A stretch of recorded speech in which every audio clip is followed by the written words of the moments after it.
It begins on a grey morning in September 1939, when the first bombs fall over Poland. The streets of Lwów are trembling. The sky is full of smoke and sirens, the air thick with fear and dust. In the basement of a crumbling school building, a janitor named Leopold Socha leans against his mop handle, listening to the rumble of engines.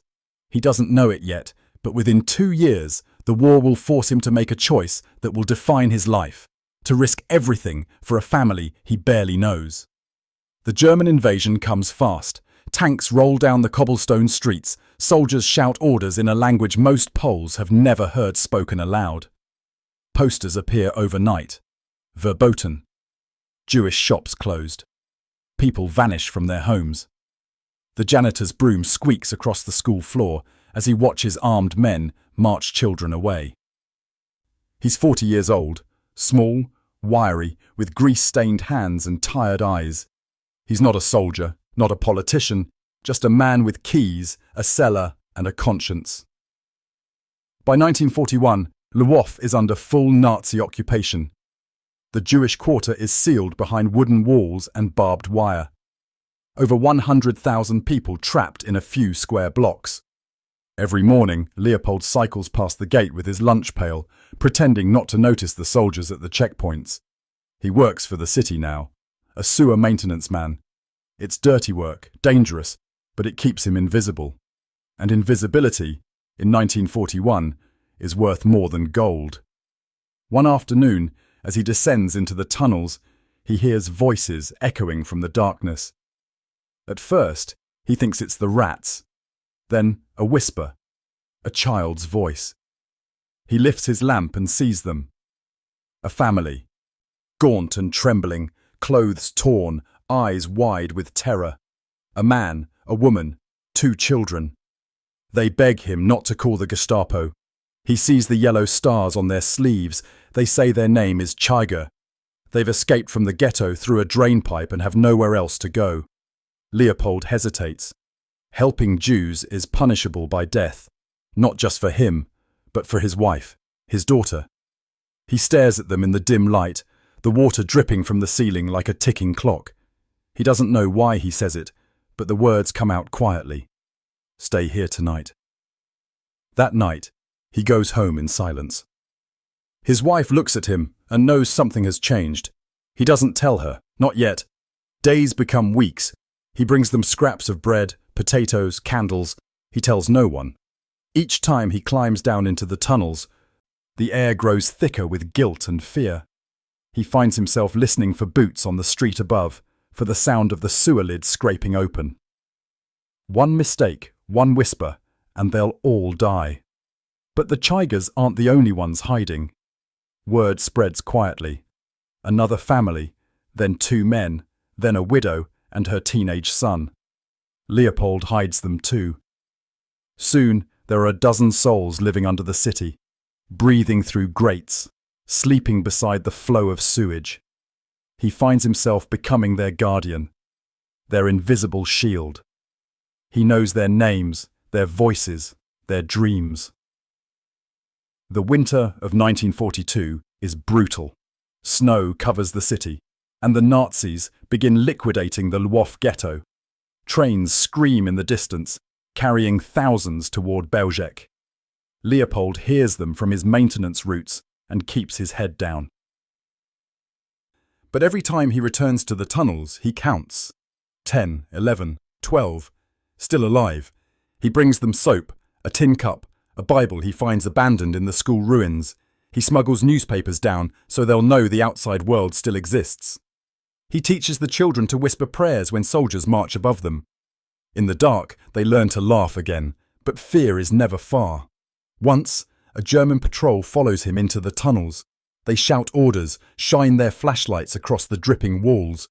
He pretends to inspect a broken pipe, heart pounding so hard he can feel it in his throat. The beam of light passes inches from a hidden doorway.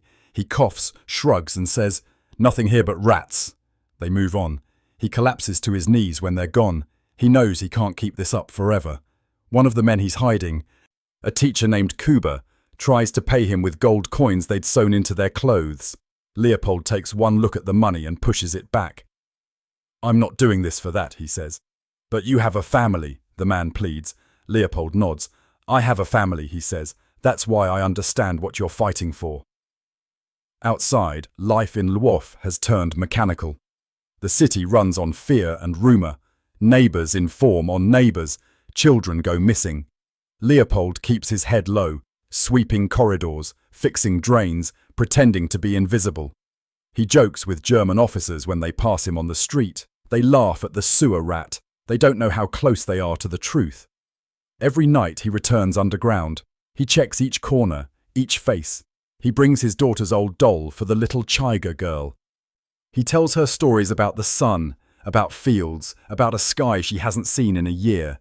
She listens with wide eyes and whispers, "When the war ends, will there still be birds?" He doesn't know how to answer. He just says, "Yes, there will be birds." In spring 1943, disaster strikes. The Germans discover traces of an escape route leading to the sewers. Raids begin. Dogs are brought in. Leopold hears the barking from the tunnels and knows the clock is ticking. He moves the families deeper, farther into the maze. The stench is unbearable. The tunnels flood with rainwater and waste. The children cry in silence. He wades waist-deep through black water, carrying them one by one. He is a janitor, no more. He is their ferryman through hell. For weeks they hide in total darkness. Food runs out. He brings them what little he can. A loaf, a tin of beans, a handful of sugar cubes. Sometimes he can't go at all. The city is crawling with soldiers. He listens from a manhole above as German boots echo against the cobblestones. He hears screams, gunshots, silence. Then he lowers himself again into the dark, whispering their names until they answer. His wife finally confronts him. "You'll get us all killed," she says. He looks at her and says, "If we die knowing we didn't become like them." She turns away, crying. But the next morning, she gives him a basket of food to take with him. By summer 1943, the Soviets are advancing. Rumours of German retreat spread. But for the ones in the tunnels, time moves differently, one heartbeat at a time. They've lived nearly a year in darkness now. The children no longer remember sunlight. Their skin turns pale. Their eyes sensitive to light. Leopold brings candles sparingly. Once, he finds a broken pocket mirror and shows them their reflections. They don't recognize themselves. He wonders how long he can go on. Then one day, as he walks the maintenance route, a German officer stops him. "You," he says. "You work down there, yes?" Leopold freezes. The officer smiles thinly. "We think there are Jews hiding in the sewers. You will check for us." Leopold nods slowly. He leads the search himself, guiding them through tunnels he knows better than anyone. Each turn he takes is calculated, leading them away from where his hidden families are. Twice, soldiers shine their lights down side passages that lead straight to his hiding places. Twice, he distracts them.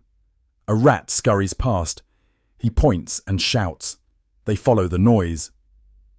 He saves them by seconds. When the patrol leaves, he sinks to his knees in the filth and weeps. He knows he can't keep this up much longer, but he does.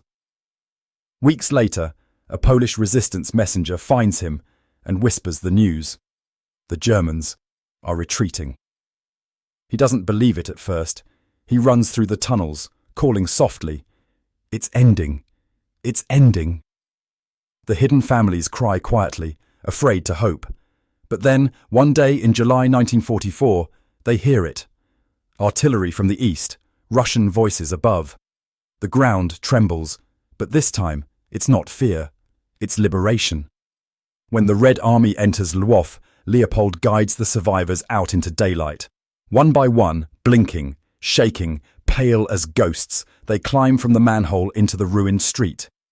They stare at the sky for the first time in 14 months. A child reaches up to catch falling dust as if it was snow. Leopold stands aside, covered in grime, tears streaking the dirt on his face. He says quietly, "There are your birds."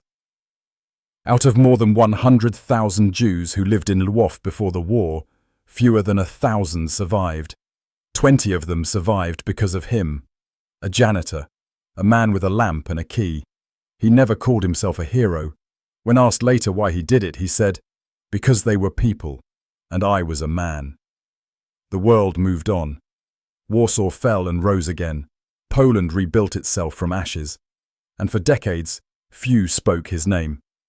But the people he saved remembered. They told their children and their children's children about the janitor who walked through darkness carrying hope. He died in 1946, a bicycle accident of all things. But his story lived on. In whispers, in letters, in the quiet gratitude of those who owed him their lives. When historians later uncovered the testimonies, they called him righteous among the nations, a title for those who, in a world of monsters, chose to remain human. And so, beneath the weight of history and the noise of war, there remains the echo of one man's footsteps in the sewers of Lwów, a man who cleaned the city by day and saved its soul by night. Darkness became their world, weeks turned into months, and the people in the tunnels learned to measure time by footsteps. The echo of Leopold's boots above meant life was still possible. They called him Pan Leopold, never loudly, never twice. In the half-light, they built a kind of fragile order. A child learned to whisper his alphabet on scraps of paper torn from old newspapers. An old man prayed every morning toward a wall of bricks, pretending it was east. A mother measured out food, 1 potato, 1 piece of bread, 1 spoon of sugar, as if mathematics could keep them alive. Leopold brought them stories of the surface, the smell of wet earth after rain, a rumour that Germany was losing battles somewhere far away, a song he heard from a passing soldier. Every detail was a spark in the dark, but the fear never left. It hovered like the stench of the sewers themselves. Thick, sour, constant. Once, in early winter, a flood came through the tunnels. Heavy rain turned the narrow passages into rivers of filth. Leopold raced through the maze with a lantern, shouting their names. He found the Chaiga boy clinging to a pipe, water rising to his chest. He lifted him onto his shoulders and carried him through waist-deep current, teeth clenched against the cold. Behind him, the family waded blindly, their hands linked. When they reached higher ground, they collapsed, gasping. Leopold tore his coat in half to wrap the child. He whispered, "You have to keep breathing. That's all." After that night, he began building small ledges from old planks, raising their bedding from the floor. He made them shelves out of bricks, a tiny latrine shielded by rags. It wasn't a home, but it was a shape of survival. Above ground, the war ground on. The Germans tightened control. The Gestapo moved into new offices near the town square. New posters appeared. Death for harbouring Jews. The words hung over every street like a curse. Leopold tore one down at night, crumpled it, and threw it into the sewer flow. He worked days cleaning drains near military depots. German officers mocked him, tossing cigarette butts that hissed in puddles. They never guessed he was carrying more than tools in his cart. Beneath the rags lay small bundles of food, soap and candles. Each delivery meant a life extended. His wife, Magdalena, stopped asking how much longer. Instead, she began wrapping leftover bread in paper every morning. Sometimes, when she watched him leave, her eyes followed him with silent prayer. They had a daughter, Stefania, barely 8 years old. She once asked, "Tata, why do you come home smelling like death?" He knelt and said, "Because somewhere under this city, people are still alive." Inside the tunnels, sickness spread. A man developed fever. A child coughed blood. There was no medicine, only water and will. Leopold stole a first aid kit from an abandoned hospital, risking arrest. He didn't know how to read the labels, but he tried. He learned to recognize which bottles burned the wounds and which soothed them. The Chaiga girl, Christina, grew quieter each week. She spent hours tracing patterns on the wet walls. Leopold found her one evening whispering to the dripping water, "When it stops, I'll go up." He told her stories about angels disguised as birds, She smiled faintly and said, "Then you must be one." He laughed under his breath. No one had called him anything but a rat in years. By spring 1943, betrayal was everywhere. People sold information for bread, for vodka, for nothing. One of Leopold's co-workers began following him. He noticed the janitor's strange routes, the long absences. One evening, he cornered him near the sewer entrance. "What are you hiding down there?" he asked. Leopold lied easily. "Bootleg sugar. Nothing you want to touch." The man narrowed his eyes. "You'll share, or I'll talk." Leopold's stomach turned. He reached into his pocket and pulled out the last gold coin the Jews had given him months ago. He pressed it into the man's hand. "Now you've been paid," he said. The man stared, then pocketed it and walked away. Leopold didn't sleep for 2 nights. Inside the tunnels, he built new false walls from bricks scavenged during repairs. He created chambers only he could open, narrow spaces barely large enough for 2 people to lie flat. He memorized every turn, every junction. If soldiers ever came, he could vanish them in seconds. One afternoon, they did come, a patrol searching for saboteurs. Leopold heard the clang of boots on the iron ladder before the voices reached him. He had no time to warn anyone. He stepped forward, waving his lantern. "Problem?" he asked in broken German. The sergeant frowned. "We heard rumours. Jews hiding down here." Leopold shrugged. "Come look. Only rats and piss." He led them through a clean section of tunnel he'd prepared for just such a day. When one soldier leaned toward a side tunnel, the one that hid the Tigers, Leopold dropped his wrench into the water with a splash. The sound startled them. He cursed loudly and knelt to retrieve it. The soldier laughed. "Careless pig." Minutes later, they were gone. He stood shaking until the echoes died. That night he sat in the dark with the families, listening to the drip of water. No one spoke. He finally said, "Tomorrow, we move deeper." They obeyed without question. The new hideout lay near an old junction, deeper underground than most men would dare to go. The air was thin, the smell almost unbearable. But it was safe, or safer than before.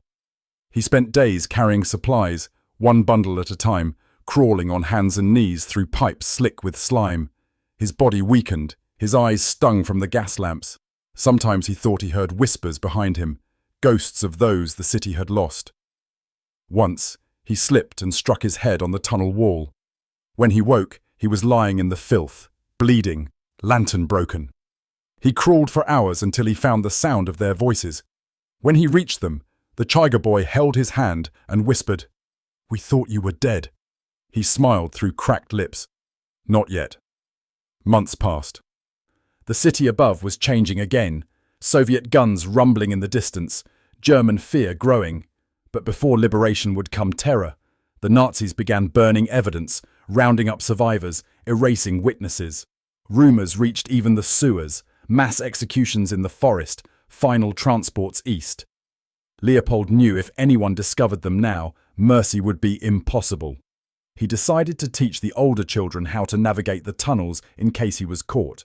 He drew crude maps on scraps of paper, showing which direction led to air, which to water.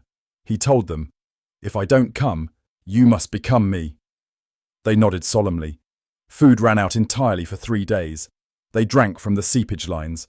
A baby cried until its voice went hoarse. Leopold stole a sack of potatoes from a German warehouse. He was caught climbing the fence but managed to talk his way out, claiming he was collecting refuse. He returned with bruises, smiling weakly. He handed over the sack and said, "Dinner." They cried as they ate. At night, when he sat alone near the manhole, he thought of his own child. He hadn't seen her in weeks. He feared she'd forget his face. He whispered a prayer into the dark. "Lord, if I cannot live clean, let me at least die right." The next morning, Magdalena appeared at the sewer entrance with a bundle. Bread, cheese, a note from their daughter written in crooked letters. For Tuta's friends. He held it like scripture. By early 1944, the Red Army was moving closer. The city trembled with artillery. The tunnels shook, dust falling like snow. The hidden families huddled together, praying the walls would hold. Leopold told them. When you hear silence, that's when it's safe. For weeks they lived between two hells. German soldiers fleeing west, Soviets bombarding from east. No one knew who controlled the streets above. Leopold risked going up once and saw chaos, corpses, tanks burning, flags torn to ribbons. He turned back. Below ground, hope felt dangerous, like breathing too fast. Then, one morning, the noise stopped. No engines, no shouting, no guns, just wind. He climbed the ladder and pushed the manhole aside. Cold light spilled down. He saw unfamiliar soldiers, red stars on their caps. He ran back through the tunnels shouting, "It's over! It's over!" The families hesitated. After so many false alarms, they could hardly move. He led them up, one by one. Their eyes blinked painfully in the daylight. People on the street gasped, thin ghosts crawling from the underworld. A woman fell to her knees, kissing the pavement. A child laughed at the sky. Leopold stood apart, filthy, exhausted, tears streaking his face. He looked up at the clouds. For the first time in years, he felt the sun on his skin. He whispered, "You made it." The war was not yet finished, but for them, it was over. 20 people had entered the darkness with him. All 20 came out alive. That night, in the ruins of the city, they shared bread around a fire. No one spoke of death. They spoke of air, of rain, of what colours might look like again. The Chaiga children sat beside him, hands clasped. Christina asked, "Do you think people will believe this?" He smiled faintly. "They don't have to. You're here." When dawn came, he walked home through streets that barely remembered their own names. He found his wife waiting in the doorway, his daughter clinging to her skirt. Magdalena said, "You came back." He nodded. So did they. And then, finally, he slept. When the war ended, the streets of Lwów were unrecognizable. Smoke drifted over fields where houses once stood. The city that had been split between invaders was now claimed by the Soviets. For the survivors who climbed out of the sewers, peace did not feel like freedom. It felt like confusion, sunlight too bright, silence too loud. Leopold walked those streets in his patched uniform, a ghost among ghosts. People passed him without recognition. To them, he was just another man pushing a maintenance cart through rubble. But every crack in the pavement, every iron grate, whispered a memory. He could not unsee the darkness beneath their feet. The Chaiga family tried to begin again. They found a room in a bombed-out building near the old ghetto wall. At night, they huddled together and whispered prayers of thanks for the man who had saved them. Christina, the little girl, kept the doll he had given her, the one that had survived months underground. Its dress was stained, but she refused to wash it. She said the dirt was proof that angels live below ground. Leopold visited them once every few days. He brought tools, helped fix a door, patched the roof. He never stayed long. He felt uneasy in the light. When they tried to pay him, he refused again. He told them, "I didn't save you. You saved me from forgetting what it means to be a man." Rumours of Soviet arrests began. The new rulers wanted loyalty. Not stories about individual courage. Anyone who had worked under German administration, even sewer workers, was suspect. Leopold kept his head down, mopping corridors for a government that no longer knew his name. He saw soldiers painting over German signs with new ones in Cyrillic, a city reborn under another flag. But for him, nothing felt new. One evening, Christina found him sitting alone by the river. He was watching the water slide past, slow and brown like the sewers had been. She said, "Pan Leopold, will you ever leave Lwów?" He shook his head. "Where would I go? My heart's buried under these streets." She didn't understand then, but years later she would. In 1945, people began returning from the camps, skin and bone, eyes empty. Leopold met them at the station, offering bread and tea. He never asked their names, he only asked if they had somewhere to sleep. When he walked home that night, his wife told him he looked older, He said, "We've all aged 100 years." He tried to rebuild normal life. He cleaned, repaired, polished the brass rails of government offices. Sometimes he whistled while he worked, the same tune he had used to signal safety to the families underground. No one around him knew what it meant. To them, he was just the janitor again. But something inside him had changed. He stopped drinking. He went to church every Sunday and lit candles without explaining why. When people asked what he prayed for, he said, "For courage to stay quiet when there's no danger." The Czajga family, like many Jews in Poland, decided to leave. They feared the new wave of anti-Semitism that followed liberation. They begged him to come with them. He smiled. "I belong where the work is dirty." They hugged him one last time. Christina pressed her doll into his hands and said, "So, you remember there was light down there too?" He watched their train disappear into the fog, the whistle fading like a sigh. After that, he became smaller in the city's memory, a shadow returning to the tunnels. In the spring of 1946, he took his bicycle down the same cobbled hill he had ridden every morning to work. A truck turned the corner too fast. The collision was quick, unremarkable. By noon, he was gone. No medals, no headlines. Just a funeral paid for by friends who knew half his story. Magdalena wept quietly, their daughter holding her sleeve. No priest mentioned the Jews he had saved. Even that truth had to hide for a while longer. But history is stubborn. It waits. Years later, the survivors scattered across continents: Israel, Canada, the United States. Christina grew up, married, had children of her own. Every birthday she told them about the man who carried light through filth.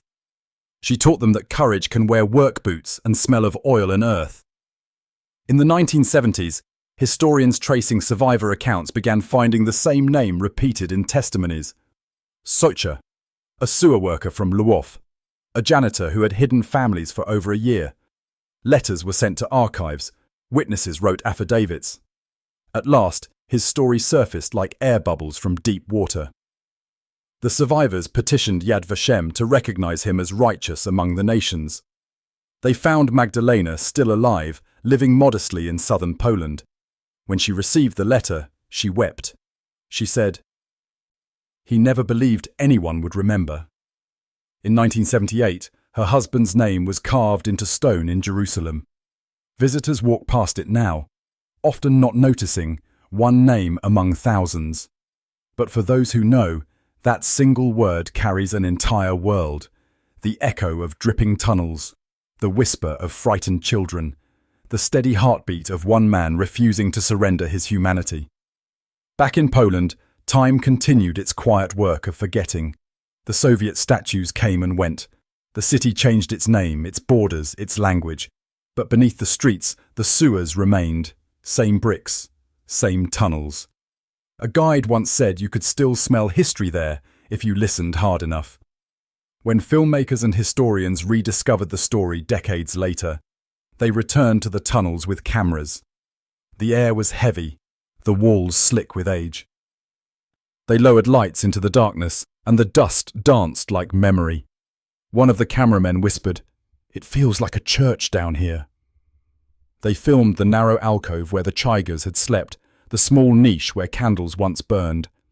And somewhere in that silence, you could almost hear him again.